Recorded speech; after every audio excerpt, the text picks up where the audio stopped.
Cool Eyes here, and welcome to another video. And today I'm going to be doing a new Powerpuff Girl art style. It's not this picture. It is not this picture. But I also want to explain why the true reason I stopped Powerpuff Girl Teen Dares like a couple years ago. Truth is, it made me cringe to the bottom of my heart. I hated the way I drew the characters. I hated the way I did the voices. I hated pretty much everything I actually did with it. I did not design anything. I just made it on a whim because I wanted to test out what I can do. And people actually pretty much liked it, and I knew what direction go on with my channel. But for a couple of years with that show, I had a terrible artist block. Like, let's just look at a scene, like, right now, like, how much it cringes. Why don't you fake your death? Fake my death? But how would I? Poison? But how would I? You can fake poison. Fake poison? Gross. But see, it's what I have to do. You see, it's like it's off timing. Everything sucks. And compared to how I animate nowadays, like, I think I've gotten much better at it. At animating just overall movements of the characters. See, I got much better. This is like an unfinished animation of a character introduction video. Not finished. It's about a character I made named Sarah Q. She's character number 1 in my character log. Like, you know, my art book, Aries and stuff. She's not character Aries and the Zodiac, and not character number 1. They're not the first character. Character number 1 belongs to Sarah Q. I just never drew her or presented her on my YouTube channel. But aside from that, it took me like almost 2 days to animate this full scene. First, I had to draw the picture I had to do a testing animation of each frame. Hang on, ignore this. Let me just go back. Hang on. Not sponsored. First, I had to make I had to draw frame number 1, which is like this is the first picture of her going down. That's the down pose. There's the spring up pose, the up pose, the moving pose. I had to do 2 of those because it was too laggy when I did just one. The going down pose, the spring off pose, the up pose, and it just repeats itself. I have to draw those for at least like 50 minutes. Took like 5 minutes to draw each picture, and the way to situate it and the way that it moves took a very long time. So imagine me animating this, but I had to go with a new art style, honestly, because I did not like the Powerpuff Girl art style I did before, because honestly, in all honesty, it made me cringe, because it was just awful. And I didn't like it. And since the Powerpuff Girl reboot came out, I don't know which one's worse, the reboot or my show. So I decided to do a full new arranged art style for the Powerpuff Girl Teen Dares. And maybe I'll redo all the animations I did with the Powerpuff Girl Teen Dares just so I can make it better. So I'm gonna show you the speed paint, and I took inspiration from Bratz. Like, you know, Bratz, those characters, the passion for fashion. See, I saw this picture. I thought they looked really cool with the arts, with the fashion. And the fashion sense, I wanted to go with extraordinary fashion sense, even for the Rowdy Ruff Boys. Not the girly style, but I wanted to give them extraordinary fashion that made them pop out. I don't know who drew these pictures, but they're just gorgeous. So I'm going to do, I'm going to do an art style that's not Bratz, but the fashion and the overall thick eyelashes and maybe the vibes will be Bratz. Like, you get Bratz vibe from it. Let's see what I can do with the speed paints. And of course, I'm also doing Blistina, because Blistina's a new addition to the Powerpuff Girls. I want to do her as well, because I think she should get more love than people are giving her. Just because she's new and looks out of place doesn't mean she's not a good character. I think she's interesting because honestly, she's African American with blue hair. I don't like the way they designed her blue hair with her dark skin. Doesn't look right, but it's not my decision. Like the way she looks. I honestly like just the overall character's personality. She's insecure because of her powers, but she's very overall sweet mixed with each girl. So without further ado, I'll show you the speed paint through friendly Vocaloid music. Let's get started.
Well, I hope you enjoyed this video. Songs I used today were Rin and Len, Remote Control. What was the other one? Okay, I'm looking.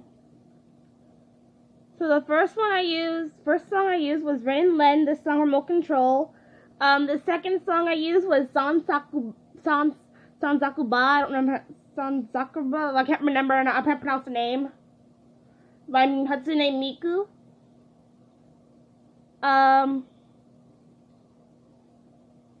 Forgot the other one. Casual Days by Jin. And the last one was Magnet by Luca and Miku. So these will be my new design for Pop Girl Teen Dares. Hope you enjoyed. The problem is if I can animate it like this, with them walking, I had to do some testing cycles to see how they will look. Yeah, I hope you enjoyed a very Bratz looking vibe. Stay cool, stay freezing, peace out, and have a wonderful day. And next time we join the Audio Voices and some other characters, you guys. If you have any suggestions of Pop Girls you might events or any fan made you want to see on the internet, want me to draw in this style, tell me in the comments below. Stay cool, stay freezing, peace out.